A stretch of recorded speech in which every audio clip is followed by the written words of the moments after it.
د نظم عنوان دی چې هر پښتون د وخت غلام دی، هر پښتون د وخت غلام دی. څوک له ژبې اویزان دی، څوک اخته په ویر د ځان دی، څوک خوړلی تور زندان دی، څوک په ماتو خپو روان دی، څوک خپل رزق ته حیران دی. د چا خوب له ویرې ورک دی، د چا هسې زړه را ډک دی، د نفرت هوا لګېږي چا په چا ایښی ټوپک دی.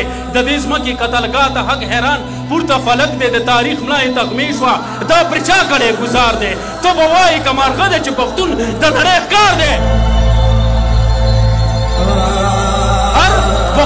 هر پښتون د وخت غلام دی، څوک له ژبې اویزان دی، څوک اخته په ویر د ځان دی، څوک خوړلی تور زندان دی، څوک په ماتو خپو روان دی، څوک خپل رزق ته حیران دی. د چا خوب له ویرې ورک دی، د چا هسې زړه را ډک دی، د نفرت هوا لګېږي چا په چا ایښی ټوپک دی. د دې ځمکې قتلګاه ته حق حیران پورته فلک دی، د تاریخ ملا یې تغمې شوه دا پرې چا کړی ګزار دی. ته به وایې که مارغه دی چې پښتون د نړۍ ښکار دی. هدیرې تر ښاره راغلې هر یو ځای شهید آباد شو، لا شروع نسل کشي ده چا ویل وطن آباد شو. دا ستم د کوم یزید دی، د جماعت محراب شهید دی، سور په وینو کې امام دی. هر پښتون د وخت غلام دی، هر پښتون د وخت غلام دی. د کتاب نه نفرت دی، د نصاب نه نفرت دی، د ازغو کروندګر دی، د ګلاب نه نفرت دی. په تیرو رو ریبل کېږو، د غنمو نه ارزان یو چې اوبه ترې څښلی نه شو موږ د داسې سیندمرغان یو. په خوبونو کې جنګ وینو د تعبیر نه مرور یو، دا زموږ خپو کې چې پروت دی دې زنځیر نه مرور یو. دا زموږ خپو کې چې پروت دی زنځیر نه مرور یو. شملې ډېرې دي سر نشته، د پښتون یو ریبر نشته، بې حیا او بې پردې شو، د کورونو مور نشته. په هر کور کې ویل ژړا ده، په ښادیو کې غوغا ده، بې دوزخه په اور سوځي که کابل که پښتونخوا ده.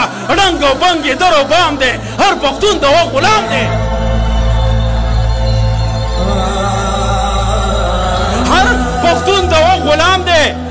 له نقشې نه مو باسي ټول جهان راته یو شوی، لو نقشې نه مو باسي ټول جهان راته یو شوی. خپل لاسونه ترېنه ساتو، خپل ګریوان راته یو شوی. داسې حال ته یو راغلي چې نه مړي و نه ژوندي وو، ټول جهان مو تماشه کړي د پاړو د لاس ډولګي وو. ټول جهان مو تماشه کړي د پاړو د لاس ډولګي وو. هر څراغ مو باد وژلی د تیارو په تواب سر یو. خلک وختل سپوږمۍ ته موږ لا هسې در په در یو.